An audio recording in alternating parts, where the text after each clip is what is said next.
American Involvement in Foreign War. This picture was taken on August 17, 2016 by Mustafa al-Surur. The little boy's name is Omran Daknish. The picture was taken during the fall of Aleppo in the Syrian civil war. Bashar al-Assad's regime, supported by Russian forces, took over the democratic, rebel-held eastern section of Aleppo. Because the rebel forces were favored by the United States, there was public outcry for military intervention in Syria, especially as the al-Assad regime committed war crimes against civilians, especially bombing and sieges.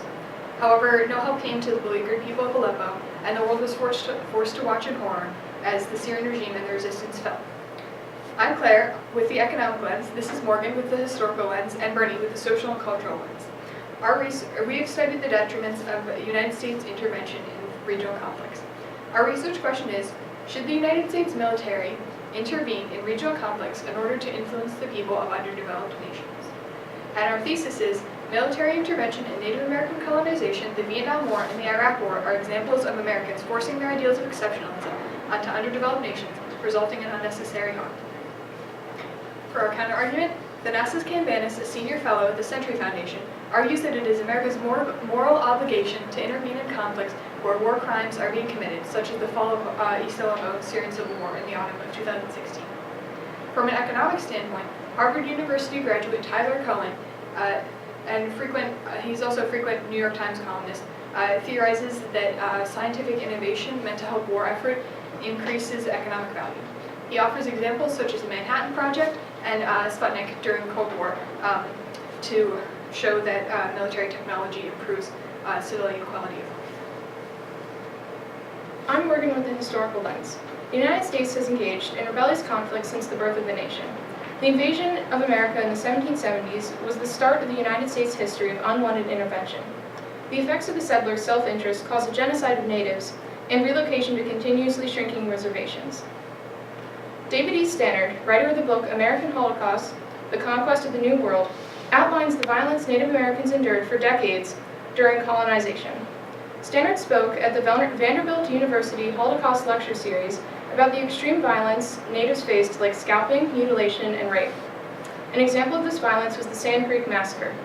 It was an ambush on a peaceful Cheyenne and Arapaho tribe by American troops on November 29, 1864. On September 4, 1864, a message written by the Cheyenne village with intent of peace was sent to a commander. The massacre still occurred, so the wish for peace fell upon deaf ears.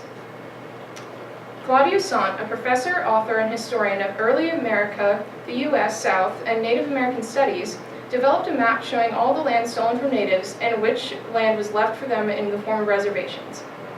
The map shows all the land that used to belong to Native Americans. It was depreciated by about 1.5 billion acres. The reservations from 2010 are scattered across the United States and minuscule compared to the original land natives held. This is the original land that natives held, and this is what it is today, or as close to present day as I could find. Charles LeBaer, a senior researcher and award-winning journalist, discussed the history of American Indian boarding schools, and American Indian boarding schools haunt many. As a part of the displacement of indigenous people, they were sent to boarding schools to solve the so-called Indian problem. They were stripped of their culture when forced into the boarding schools in order to kill the Indian, save the man. This disregard for differences caused severe discrimination and disrespect through the decades towards indigenous peoples in America.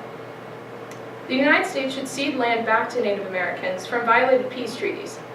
Timothy Snyder, an American author and historian specializing in the history of Central and Eastern Europe, is in favor of ceding territory back to Native Americans. The Discovery Doctrine, put into place 5 centuries prior by Europeans, vilified the robbery of land from natives. Snyder speaks against this by stating that the separation of church and state should not allow this doctrine to still be in effect. Native Americans could have some land back as a compromise to the mistreatment over the centuries. But there are certain developed establishments and housing on some of the land, so the amount the United States could give these tribes is limited. The ceding of territory leads to indigenous peoples having more reservation space for rebuilding culture that may have been stripped away by the boarding schools. Now on to Bernie with the social and cultural lens. American intervention in regional conflict was not worth the permanent emotional scars that veterans received from the Vietnam War, a war that the majority of the public opposed. From a cultural and social standpoint, veterans were negatively affected by the Vietnam War, and many formed post-traumatic stress disorder. John Modell, part of the Department of History at Brown University, and Timothy Haggerty, an adjunct professor in history and director of the Humanities Scholars Program at Carnegie Mellon, wrote that 1 in 5 Vietnam veterans experienced something resembling delayed stress reaction in the year following discharge, and that number continued to grow alarmingly as time passed. The struggles that the veterans faced after the war caused turmoil within their families and hindered their social abilities. Tracy Carner, a nationally known expert in the field of qualitative sociology, stated the veterans had become socially unmanly, an adolescent other. They found themselves stranded somewhere between who they once were and who, after Vietnam, they could never be. In an article by David Armour, a previous supervisor of 6 Deputy Assistant Secretaries of Defense, he discusses a poll taken at a college during the Vietnam War that revealed 66% of professors were opposed to it. Aaron Fountain Jr., a historical PhD candidate at Indiana University, wrote about how, in 1968, a survey of the public found that Doves, those who opposed the war, slightly outnumbered Hawks, which were those who supported it. Now I'll pass it off to Claire. The thesis from the economic standpoint is the economic cost of United States interference in regional conflicts is not worth military engagement. Effects on government budgeting and the stock market. A report by the Institute for Economics and Peace, an NGO that collects economic data about war, claims that the real cost of the Iraq War was $5 trillion. The Iraq War was also the first war during which taxes were increased and not decreased, so the entire war was financed on debt. Francis DuPont, a Harvard graduate and world traveler, explains that war negatively affects the stock market. DuPont argues that war lowers stock prices in the face of risk, which keeps people from making investments, which further depreciates stock value. New York University professor Ludwig von Mises describes a shift from peacetime economics to wartime economics. During peace, people will seek their own self-interest by buying goods or services they want or need. During war, people may choose not to buy goods because of patriotism or are prevented from making purchases because of rationing or shortages. This lessens the amount of money being spent, which in turn lessens the value of the economy. This graph, from a report by the Institute for Economics and Peace, shows the Dow Jones Industrial Average over the course of the Iraq and Afghanistan wars. The Dow Jones Industrial Average is an average of the worth of stocks. As you can see, stock market value decreases during wartime. Counterproductivity in war. One of the goals of the Iraq War was to stabilize the region from which the United States received oil imports, but Nobel Economics Prize winner Joseph Stiglitz argues that the Iraq War increased the price of oil by making exportation more expensive because it was dangerous and therefore more costly to export oil through a war zone. According to Stiglitz, the United States paid an extra $100 billion to import oil during the Iraq War. This claim is corroborated by the Institute for Economics and Peace, which states that oil cost $23 per barrel at the start of the war, but it cost nearly $140 per barrel at the peak of the Iraq War. For our first team solution, we have a way to make war less disruptive to the natives of the country where military engagement is taking place. If the military were to make decisions with these people in mind, it would benefit both sides. Limitations of this solution are that it would be difficult to regulate and it could make military operations more difficult or expensive. Implications of this solution include occupied countries for the minimal time possible after a war is won, and respect for indigenous land, and best possible efforts to conserve native art, literature, and customs by the military. Our second solution is to the economic strain of war, would be following the 3 rules of government outlined in Adam Smith's work, The Wealth of Nations. Adam Smith was a philosopher and economist from the 1700s who is often regarded as the father of economics, and he theorized that the main 3 roles of a government were protection from outside sources, justice for offenders inside the society, and public services provided to improve the standards of living. Strict adherence to these principles would cause less interference in foreign conflicts unless they directly concern United States interests. For example, intervention in the Syrian civil war would qualify as neither protection, justice, or public services. Limitation of this solution include American inaction in the face of injustice and crimes against humanity in countries other than the United States. But this solution could economically, socially, and historically benefit the United States and keep us from foreign conflicts as much as possible. Thank you.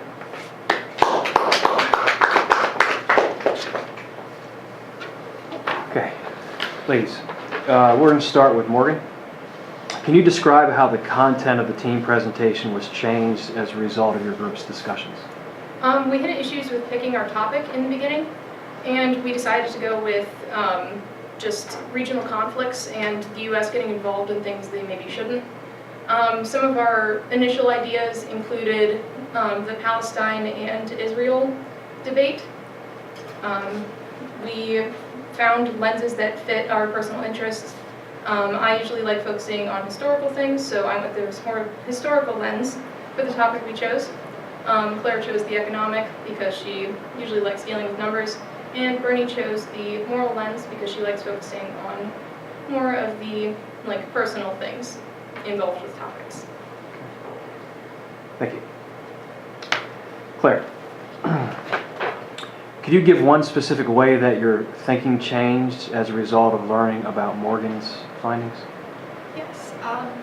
So normally we think of regional conflict as something that is outside the United States. For example, both the war I focused on, the Iraq War, and the war Bernie focused on, the Vietnam War, both took place outside of the United States and outside of North America. However, Morgan's lens focused on conflicts with Native Americans that led to violent acts such as genocide. And that influenced my research because it showed that not only has intervention in foreign conflicts been going on for a very long time since the first European settlers arrived in North America, but that it affects our current history inside the United States. It's not a problem where the military goes overseas, they fight a war, they occupy for a little bit of time, and then they come back and it's somebody else's problem. It's something that affects our everyday lives and the everyday lives of oppressed people, Native Americans in our country every single day. Thanks. Okay, Bernadette, in what way did you improve your ability to work with a group as a result of this project? The set structure of due dates and making an outline first and doing a bunch of research for several days was very helpful to keep me on track and know which way I wanted to take my research. And the group rules with the equal distribution of work really helped with dealing with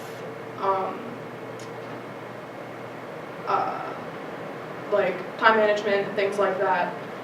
And this can help me with other classes and other group projects I will have in the future and just social skills in general for work and college. Thank you.